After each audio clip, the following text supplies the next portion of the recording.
고려 왕조 500년의 역사가 담겨있는 고려사. 그 가운데 고려를 세우기 전 왕건의 행적을 적은 태조 총서의 대부분의 내용은 당시 후백제의 후방 요지였던 금성군, 즉 지금의 나주를 놓고 펼쳐진 왕건과 견훤의 치열한 공방전에 할애되어 있다. 사실 나주라는 지명 자체를 지었던 인물이 바로 고려 태조 왕건이다. 궁예는 물론 이제 그 철원, 개성 이쪽을 중심으로 출발을 하지만 거기에 참여하는 왕건은 해상 세력이거든요.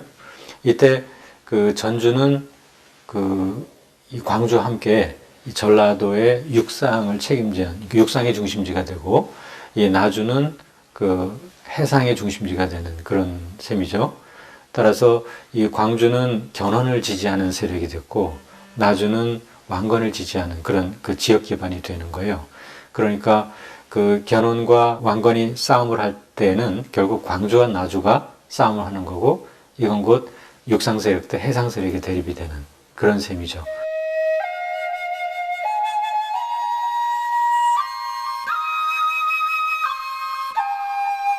왕건과 나주 호족 출신인 장하왕후 오씨의 사랑에 관한 전설이 전해 내려오는 완사천.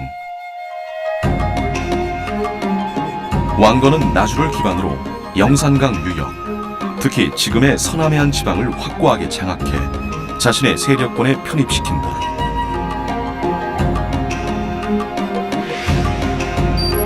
후백제의 배후였던 이 지역의 점령은 훗날 왕건이 고려를 건국하고 후삼국을 통일하는 중요한 자산이 된다. 나주는 영산강의 중심이면서 영산강은 그 전라도의 모든 그 물류의 이동의 중심지가 되기도 하고요. 또 특히 그 나주 제도라고 해서 이 나주를 장악하면 이 신안을 비롯한 전라남도의 섬들이 모두 관할하에 들어오게 되죠. 그래서 나주는 그 땅이 넓고 자원이 풍부한 기존의 그 지역에다가 이 다도해라고 하는 그 섬의 이익 이런 것들을 다 함께 아우를 수 있는 곳이기 때문에 나주를 장악하는 것은 대단히 중요한 일이었죠. 왕건과 장하왕후 사이에 태어난 아들 태자무가 고려의 2대 왕 혜종으로 등극하면서 나주는 왕이 태어난 고장, 즉 어향으로 불려왔다. 935년 고려 성종 때 지방관제가 정비될 당시에는 지방의 주요 거점에 설치된 12목 중 하나로 꼽히게 된다. 그로부터 35년 뒤 고려 현종이 지방행정조직을 8목으로 개편할 때도 전남에선 유일하게 나주목만 존치된다. 통일신라, 고려, 그리고 조선시대에 이르기까지 나주는 언제나 호남의 중심이었다. 바다와 내륙을 잇는 훌륭한 뱃길이자 남도 350리를 굽이굽이 적시는 생명의 젖줄 영산강, 그리고 그 영산강변을 따라 드넓게 펼쳐진 비옥한 나주평야 때문이었는데, 조선 중종 때의 기록을 보면 전국 세국의 20%가 전라도에서 그중 10%는 나주에서 거칠 정도로 막강한 경제력을 자랑했다. 나주와 광주는 여러 가지 경쟁 관계에 좀 있었어요.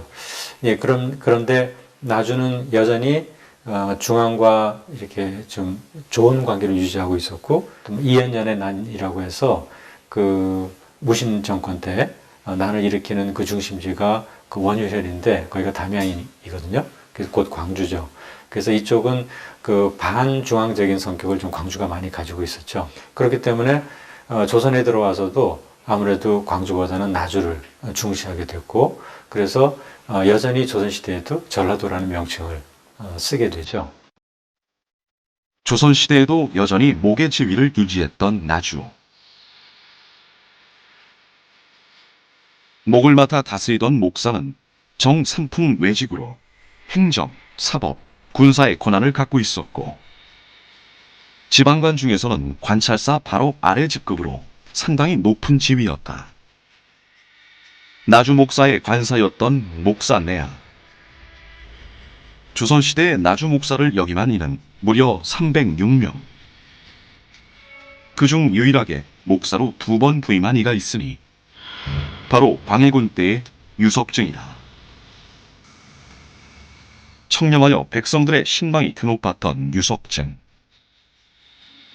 백성들은 그를 목사에 제수한 은혜에 보답고자 조정에 쌀을 바쳤고, 2번째 임기가 끝난 뒤에는 유임을 요구하며 쌀을 바쳤다고 한다.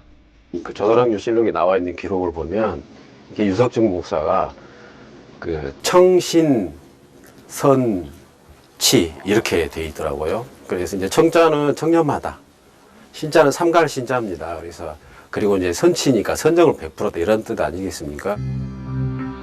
나주의 진산인 금성산 줄기.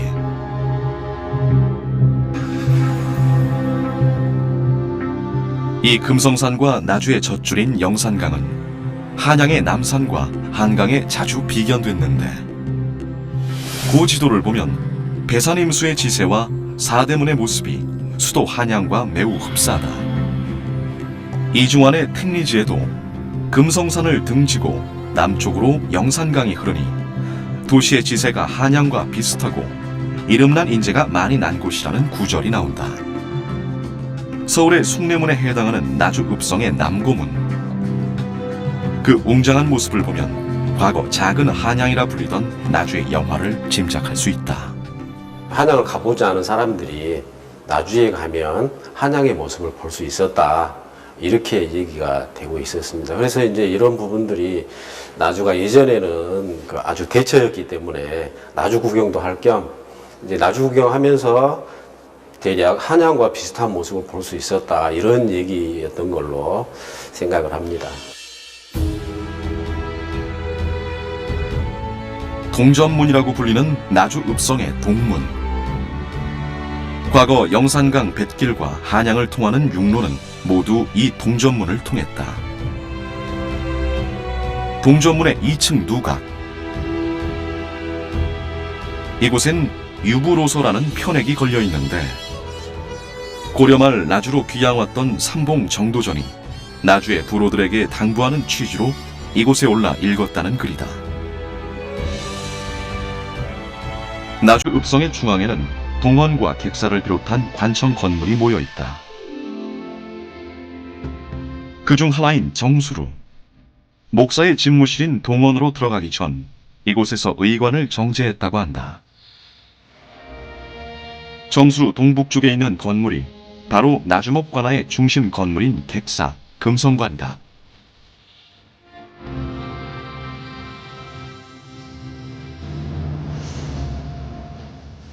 금성관의 정문인 망헐.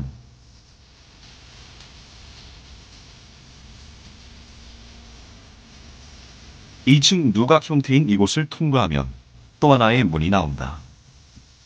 원래는 이 중산문을 거쳐 내산문까지 3개의 문을 지나야 금성관에 다다를 수 있는데, 현재 내산문은 터만 남아있는 상태다. 나주의 옛 이름을 딴 금성관. 모양새부터가 한양의 궁궐을 빼닮았는데, 실제로 당시 지방의 객사는 작은 궁궐 역할을 했다고 한다.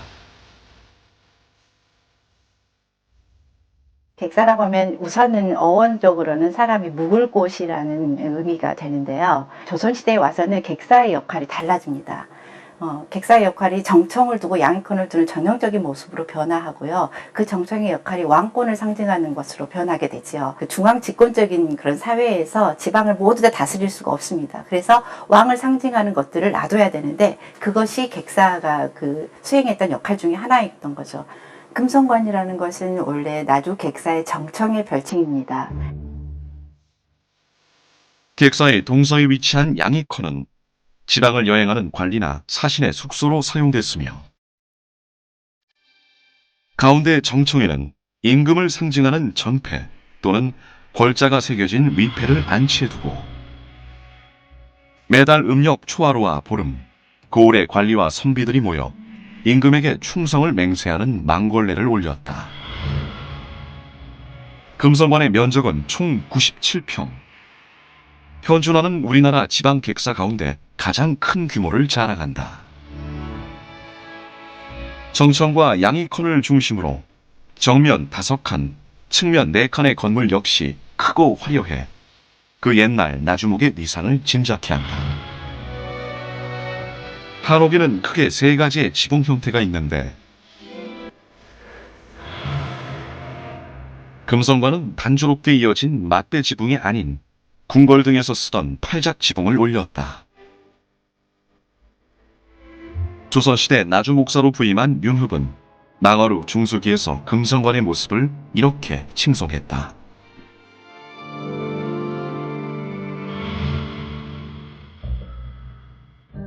그러나 일제강점기에 군청 건물로 쓰이는 등 원형이 크게 훼손되고 말았던 금성관.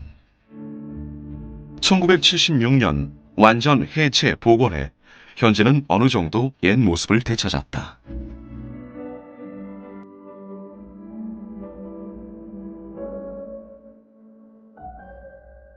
나주는 이제 전라도 할 때 그 나주이기 때문에 그 전라남도 지역의 역사 문화를 대표하는 그런 고장으로 다시 태어나야 된다고 생각하고 있고요. 또 저희 시 입장에서도 그렇고, 그래서 객사공간이 금성관 공간을 저희들이 복원 정비하기 위해서 한 12, 13년 전부터 꾸준히 해오고 있습니다. 금성관에 대한 발굴 조사는 아직도 현재 진행형이다. 지난해에는 금성관 동편 발굴지에서 현존하는 조선시대 지방관청 가운데 가장 큰 규모의 연못이 발견되기도 했다. 길이 64m, 너비 20m의 커다란 연못 안에는 가로 세로 5m의 사각형 기단을 가진 정자의 흔적도 발굴됐다.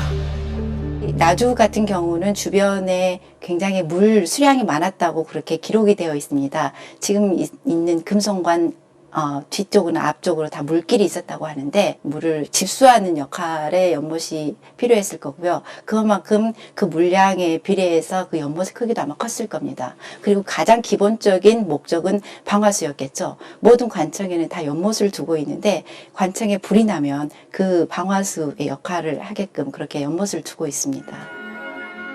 조선시대 관청의 귀중한 역사적 연구 자료로 평가되고 있는 금성관 연못지. 연못 내부에서는 다수의 유물이 함께 출토되기도 했는데 대부분 도자기류.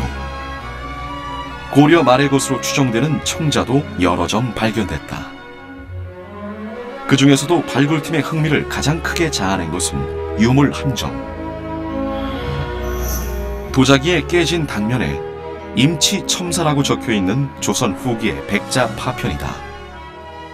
그 임치진이라는 것은 무안에, 지금 무안에 있는 수군진입니다. 수군진의 총책임자의 직명이지요. 그래서 깨진 면에 직명을 써서 연못에 던져놓은 이유가 과연 뭘까? 이런 궁금증을 자아내는 그런 유물이 하나가 출토됐습니다. 그 이외에도 그 지붕의 양옆에 장식을 하는 용두라는 특수 기와도 출토가 됐고요. 기와의 크기로는 굉장히 크고 무거운 기와들이 출토가 됐습니다. 나주시 대호동에 위치한 정렬사. 임난 때 호남 최초로 의병을 일으킨 김천일의 사당이다. 1592년 임진왜란이 일어나 외적이 파죽지세로 북상하자 당시 관직에서 물러나 고향 나주에 머물고 있던 김천일이 분연히 앞장서 의병을 일으키는데 그 출정식을 가진 곳이 바로 금성관 일대라고 전해진다. 임금이 파천을 했다. 이런 소식을 듣고 마침내 나주 공관에서, 기록상 나주 공관이니까 뭐 금성관이나 동원이나 망환우나 뭐 이런 데서 창의를 하게 됩니다. 그러니까 이제 주변에 있던 이제 제자들, 친지들 한 300여 명 모였다고 합니다. 1593년 음력 6월에 벌어진 제2차 진주성 전투. 이미 한 차례 큰 패배를 당한 왜군은 1차 전투 때보다 2배가 넘는 무려 10만여 명의 대병력을 동원한다.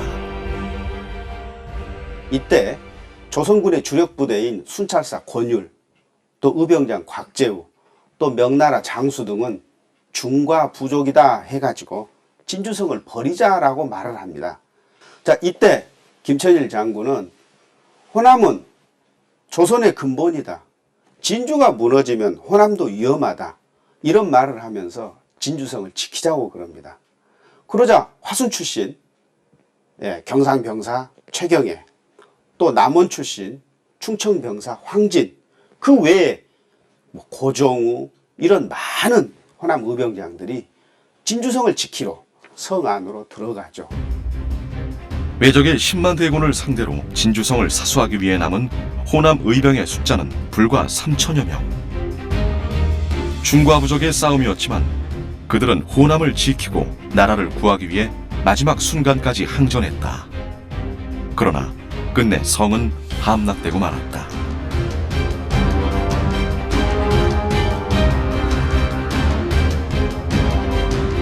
의병을 지휘했던 김천일은 아들과 함께 진주 남강에 투신해 장렬히 순전했다. 전쟁이 끝나고 광해군 때 동국신속 삼강도라는 책을 발간을 합니다. 그 책 속에 김천일이 아들을 껴안고 남강에 뛰어내리는 그림이 판화로 새겨져서 전해 내려오고 있습니다. 이른바 수범 사례가 되겠죠. 한말에 전라도 의병들이 창의를 할 때 정열사에 가서 출정식을 했습니다. 이는 김천일 장군의 그런 장렬한 순국 의식을 이어가겠다, 이런 그 다짐의 표현이겠죠. 이익을 나눠 먹던 그 향리층하고 향임층이라고 하는 그런 세력들이 이제 농민군의 공격 대상이 됐는데, 아무래도 나주는 그 지역의 행정 중심이다 보니까 어떤 향리층의 중심지가 또 나주였어요. 그렇기 때문에 나주는 농민군의 아주 그 1차적인 타격 대상이 되었는데, 거꾸로 이들은 그것에 대해서 사전에 좀 대비도 많이 한 편이고, 전주는 전봉준을 비롯한 농민군의 주력군이 공격을 한 거고, 나주는 상대적으로 그렇지 못했던 거죠. 1895년 명성황후가 시해된 을미사변이 일어나고 일제에 의해 강압적으로 단발령이 시행된다. 이때 금성관의 정문인 망화로 앞에서는 단발령을 거부하는 대대적인 시위가 벌어지기도 했다. 구한 말 나주에서의 이러한 움직임은 항일 의병 운동으로 확산되었는데, 이 의병들의 창의 장소 역시 망화루였다.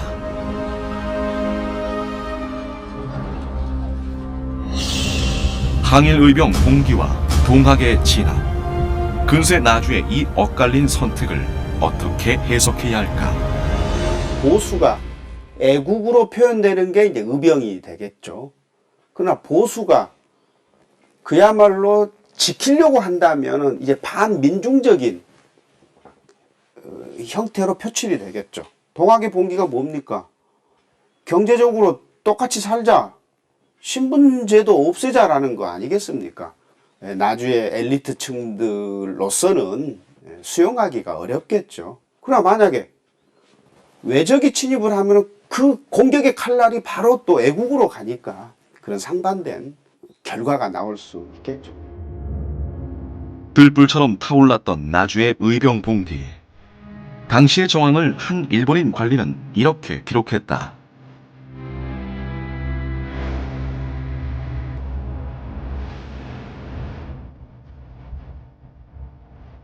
나주 읍성을 지켰던 그 양반 사대부들은 이 의병에는 또 적극적으로 참여를 하게 됩니다. 그것이 어쨌든 일제의 강압에 의해서 실패하게 되고, 일제가 행정구역을 개편하게 돼요. 그 관찰도를 이제 이 나주에서 광주로 옮기게 됩니다.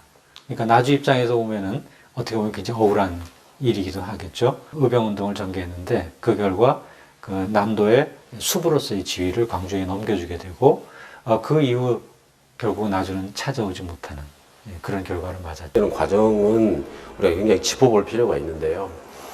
이제 국도 1호선을 만들 때, 목포에서 흰우측까지 가는 국도 1호선을 만들 때 나주 읍성의 성벽을 뚫고 금성관으로 직진하게 만듭니다.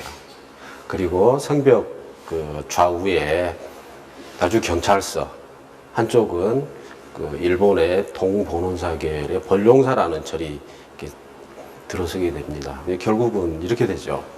성벽 위에 집 짓게 만들고 또 선벽을 뒷답으로 해서 집 짓고 살게 만들고. 올해 10월 완공을 목표로 현재 마지막 남은 북망문의 복원 공사도 활발히 진행되고 있다. 나주 읍성의 위풍당당한 옛 모습이 온전히 되살아나는 그날을 기대해본다. 고려 초의 10도 중 강남도와 해양도가 통합되면서 고려 현종 때인 1018년 전주와 나주의 첫 글자를 딴 전라도라는 지명이 처음으로 우리 역사에 등장했다. 그 후로 천년의 세월 동안 우리 지역의 정치, 행정, 경제, 문화의 중심지였던 호남의 심장, 나주목의 흔적들. 특히 그 중에서도 왕을 상징하는 지방의 궁궐로서 남도의 가장 중요한 건물이었던 금성관은 우리가 잊지 말아야 할 남도의 소중한 보물이다.